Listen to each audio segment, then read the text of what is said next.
Okay, let's finish our talk on on insurance.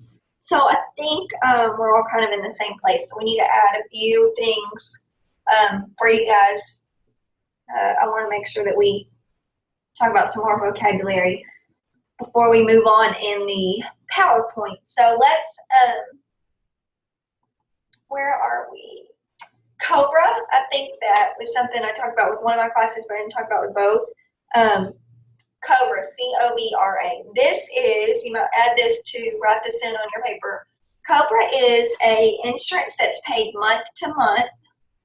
Insurance that's paid month to month after someone has become unemployed. After someone has become unemployed.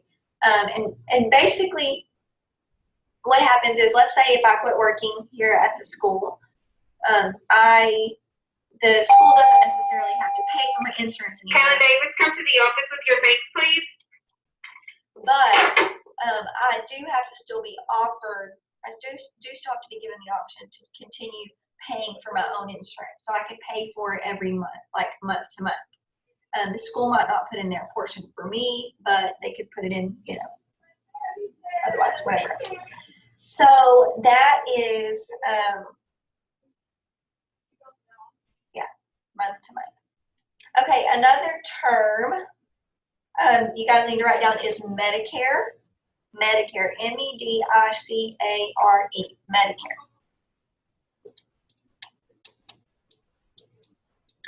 Okay, Medicare is a federal insurance plan, so it's funded by the federal government. It's an insurance plan for people who are either disabled or who are over the age of 65 and have worked. Actually, they have to work. They have to have worked for both of those. But so they have to have worked and either be disabled or over the age of 65, or 65 or older, I'm sorry. So the thing is, Medicare doesn't start till you're 65. I think last time I checked, you had to work 40 units.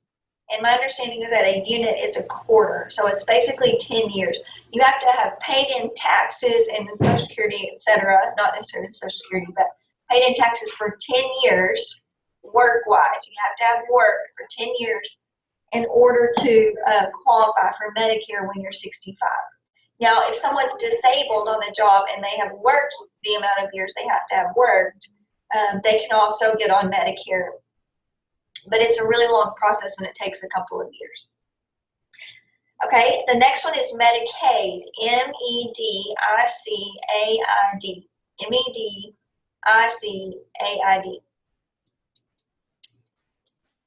Okay, and Medicaid, it's worded, is a health insurance plan.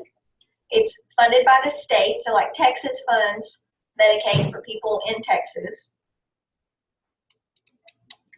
It's for children and adults. The plans are a little bit different, but it can be for both. And there is a requirement on income. So they have to make below a certain amount of money, the household does, in order for them to qualify for Medicaid. So typically it's for people with low income. Now there's other things that can qualify someone for Medicaid. Disability for kids can qualify people for Medicaid. There's a lot of, it's not always just black and white. There's a lot of gray areas. So, okay. CHIP is, and this one is not one of your terms. It's on the quiz, but I do want you guys to know what it is. It's just Children's Health Insurance Program, and it's a Medicaid type program, but you can make a lot more money, and your family can make a lot more money, and you qualify for CHIP than they can for Medicaid, if that makes sense. There's a lot more allowable amount. Okay, and then another one is workers' comp. You guys have probably heard this before. Workers' comp is typically The company buys it, but if you're injured on the job, workers' comp pays for the treatment. So a whole lot of paperwork involved with workers' comp too. It's kind of a nightmare from the healthcare point of view. But okay, so those are some of the additional terms I want you guys to know. Okay, health insurance. From here on out, the rest of these are called supplemental insurances. So you need to write down supplemental. Supplement just means you're doing something in addition. So supplemental insurance is insurance that is taken out in addition to your health insurance. So some examples might be like disability is an example of supplemental insurance. Life insurance would be an example, vision, hearing, cancer, so forth. All those are examples of supplemental insurances. So it's just in addition to your normal health insurance.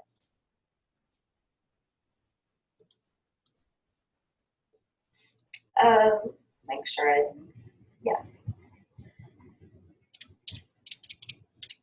Okay, so let's look at, let me make sure I covered everything. One word that's on here that we haven't talked about yet is preventive. The word preventive, I don't know if I added that on.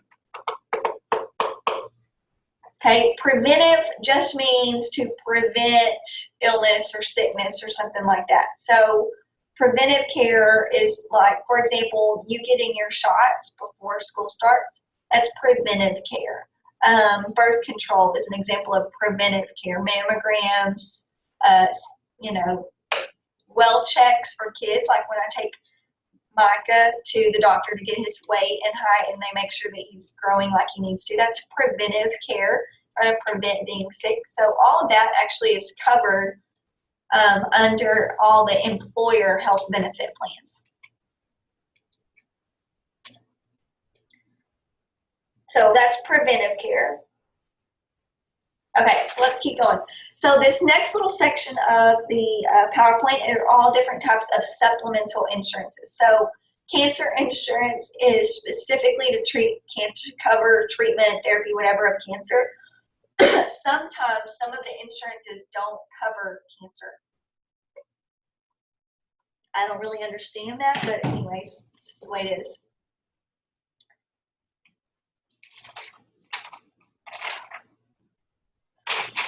Okay, disability. This is another example of a supplemental insurance. This provides income upon a disability. So you can get short-term or long-term. So for, so let's say you get injured. Let's say you come down with some kind of crazy disease at your work and you're not allowed to go back to work for a month. A disability actually gives you income. They'll pay you when you're off from work. So, for example, maternity leave. So, when I had Hannah, kind of will make more sense if I use it with Hannah. So, when I had Hannah, I had her in February, and I had been paying for disability insurance because we already knew I was expecting, and so they would let us do that.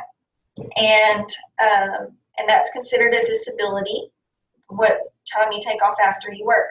Well, I only had 2 weeks of vacation time saved up because I've only been working a couple of years. So I went ahead and bought a disability plan that would start, that had a 15-day waiting period. So basically I had a 2-week waiting period. So I had the baby, I had her February 2nd. Well, on February, I had enough days of left over, I had enough paid time off days to cover me for that 2 weeks. Well, then my disability insurance kicked in, and I was able to get 75% of my income for that next 4 weeks, if that makes sense. So they paid me basically 75% of my normal check during that time period. So, that worked out great for me because I already knew I was going to use it. It's kind of a gamble if you don't know you're going to use it because you pay, it's kind of expensive. But that's all it does. It just pays you in the event that you can't work. Vision insurance, sometimes it'll cover a portion of an eye exam or glasses and so forth. You just have to look and see exactly what's covered and figure out if it's worth it for you. Dental's the same way. They typically will cover a cleaning, filling, x-rays, whatever, but it always make sure you read it and see exactly what they're going to cover. Okay, life insurance. So a lot of times people get really confused about life insurance. It sounds like it should be for life, but actually life insurance pays on your death. Kind of funny, but anyways, not that life insurance itself is funny, but it's just funny that it's called life insurance, but it actually doesn't, anyways, kind of weird. So life insurance provides financial payment to a beneficiary in the event of your death. So beneficiary is another example, another term that will be on your quiz. A beneficiary is just a designated person that will receive the benefits. Or they, like on your life insurance, they're the person who's going to get the payment, whatever you take out. So for example, I've got, I don't know how much I have. Actually, I can't even remember how much I said. Let's say I have a $50,000 life insurance policy. That means if I die, okay, I've got it set up so that my husband is the beneficiary. He will get that $50,000. So that's the way life insurance works. Benefits can vary. It just kind of depends on how much money you need. If a lot of times some of the things that they ask you when they take down your life insurance quote or they quote it for you is if you smoke or if you have what family history you have, so forth. Because that will make the cost, that will drive the cost of smoking, will really drive up the cost of your insurance. There's just so many problems that comes with smoking and, that makes you, potentially die sooner. So it says employers often offer life insurance to their employees in the amount of their annual salary. Some do, some don't, or you can purchase an individual policy. Now, there's two types of life insurance, and you need to know these. You don't have to know them for the quiz on Friday, but you'll want to know them for the test. Term life insurance, this is like your normal, I take out $50,000 in life insurance, I die, that goes to my husband. That's term life insurance. I don't see any of that money. I just pay for it now, and go from there.